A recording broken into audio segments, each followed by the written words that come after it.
India கேட்டு வந்தாச்சு. ஆமாம், இந்தியா கேட்டு. இந்தியா கேட்டு வந்து முக்கியமான பகுதியாக இருக்குது.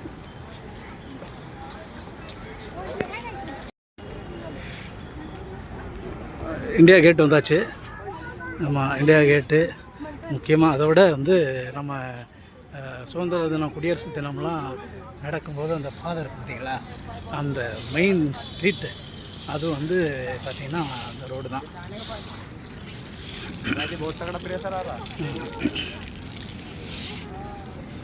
இந்த ரோடு, இதோடைய சிறப்பே பாருங்கள், இங்கே தெரியுது பாருங்கள்.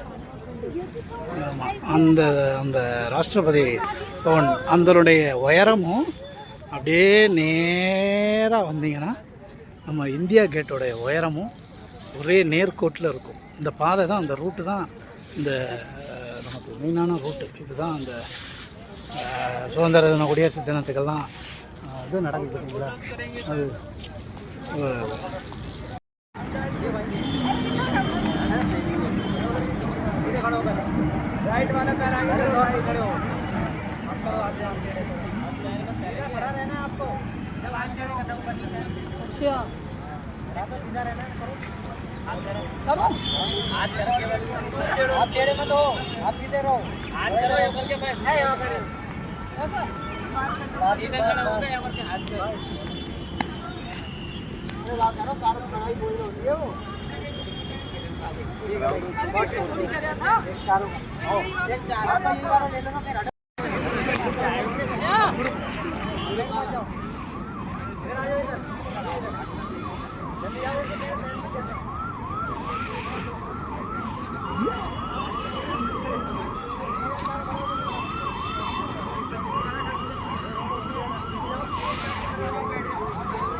இதில் வந்து பேர் இருக்குமான்னு பார்க்க வந்தேன். ஆனால் நிஜமாலுமே பேர், எல்லோருடைய பேரும் இருக்குது. கீழே பாருங்கள், அது பார்த்தீங்களா பேர். 13,300 பேருடைய வீரர்களின் பெயர் வந்து இதில் வந்து பொறிச்சிருக்காங்களாம்.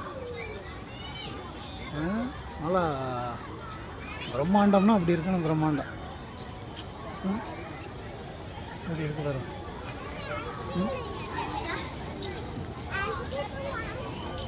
இப்போ வந்து சிறப்பு, இப்போ வந்து நம்ம சுபாஷ் சந்திர போஸை வச்சுருக்காங்க. இது முன்னால் வந்து எப்போவுமே கிடையாதான். இப்போ பார்த்தீங்கன்னா அவர் இருக்கார் பாருங்கள், எப்படி இருக்குங்க. துப்பாக்கி ஏந்திய வீரர் இருக்கார்.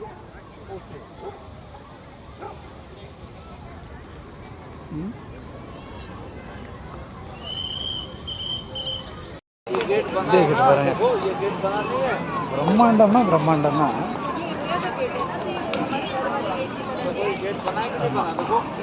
இதனுடைய வரலாறுலாம் படித்து பார்த்தேன். இந்தியா கேட் வந்து முதல் உலக போர் இருக்கு பார்த்தீங்களா, முதல் உலக போர் போது கலந்துக்கிட்டாங்கள்ல ஒரு 84,000 பேர் வீரர்கள், அவர்களுடைய நினைவாக கட்டப்பட்டது தான் இந்தியா கேட்டு. இதில் வந்து மரணித்தவர்கள் ஒரு 13,300 பேருடைய பெயர்கள் வந்து அதில் பொறிச்சு வச்சுருக்காங்க. எவ்வளோ இது சிறப்பு, பிரம்மாண்டம். எப்போவுமே வந்து இதுக்கு முன்னால் கிடையாது, ஆனால் இப்போ வந்து நம்ம சுபாஷ் சந்திர போஸுடைய ஃபோட்டோ வந்து இதில் இருக்குது. ஃபோட்டோங்கிற அதனுடைய சிலை வந்து இங்கே வச்சுருக்காங்க.